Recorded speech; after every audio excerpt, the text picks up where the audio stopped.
Hi guys, it's Claude from K9 IQ again. Hope you're doing well. It's a rainy old day, so the session's cancelled this afternoon, so I thought probably a good time to make another video and put a few thoughts out there for discussion. One of the things I want to talk about today is the whole concept of confidence. It's a very, very loose term in terms of dog training, and probably one that, again, so many things that are misunderstood in the industry, but confidence is really misunderstood.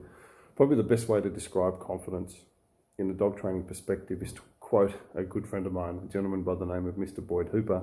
He's been my personal mentor now for about 25 years. In fact, he's trained most of the dog trainers in Melbourne and quite a wealth of information with regards to dog training. Easily the best dog training mind in Australia and probably one of the best in the world in a lot of different areas. So highly worthwhile you looking this guy up. Tactical and Specialist K9 is one of the companies that he runs, and a very, very incredible person. So back to the whole subject of confidence. He describes it as confidence being the memory of past success. I don't think anybody could phrase it any better than that. Confidence being the memory of past success. And dogs are very much about what happened before dictates what happens next.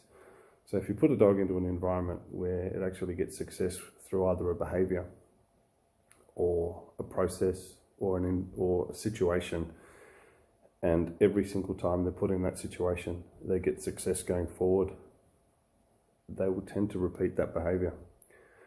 And that can be quite a powerful tool with regards to dog training going forward, because we can manipulate scenarios to actually get them to use past behavior or past success to get confidence in new situations going forward. And I don't think you can put too much emphasis on this, because it's just a foundation that gives a dog a really, really strong platform to move going forward. And every sporting dog trainer or every behavioural trainer that you talk to will try and harness things that have worked well in the past and actually get the dog to do a little bit better. So the trick here lies in how can we expand the dog's ability to get more confident and deal with more uncertainty based on what you've done before. So if we simply keep the status quo going, what you did yesterday will work tomorrow, and we don't try and put the dog into any kind of stress or difficulty, we won't get much progression. So what we need to do is to use the foundations of that confidence development from past success and add a little bit more complication or stress or pressure, whichever way you want to call it, and allow the dog to grow to that new level so that then it can leverage off what it's done in the past to carry through into the future to actually get better at it. Kind of the same with us. If we look at a sporting analogy, if you've had a really successful way of playing the game with some certain foundations or certain skills, you're more likely to repeat it.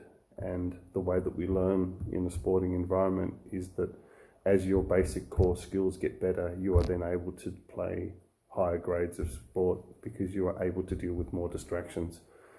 But you still need those foundations to actually carry you through to the future. And it's the same thing with confidence. If confidence is something that we need to measure and develop and promote in the dog, then we need to get the dog to understand that good decisions produce more positive outcomes.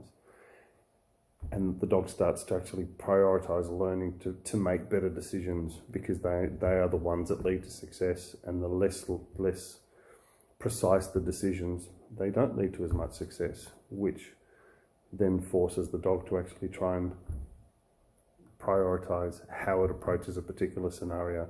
As I said, the whole subject of confidence development is one that we can talk about for about 2 hours, but I just want to get the subject out so we can expand on this. And there'll be more videos in the future that I want to talk about with more detail specifically to a lot of scenarios, but I just wanted to get the message out. Let's start to work on the whole confidence aspect in dogs, put them in scenarios where they can draw from previous experience and then apply it to future scenarios with progressive stress to help them get out of their comfort zone a little bit more and hopefully get them to expand their knowledge. So if you found this interesting or you want to know a bit more, post a comment. We'll see what we can do. Thanks again for popping by. Talk to you soon.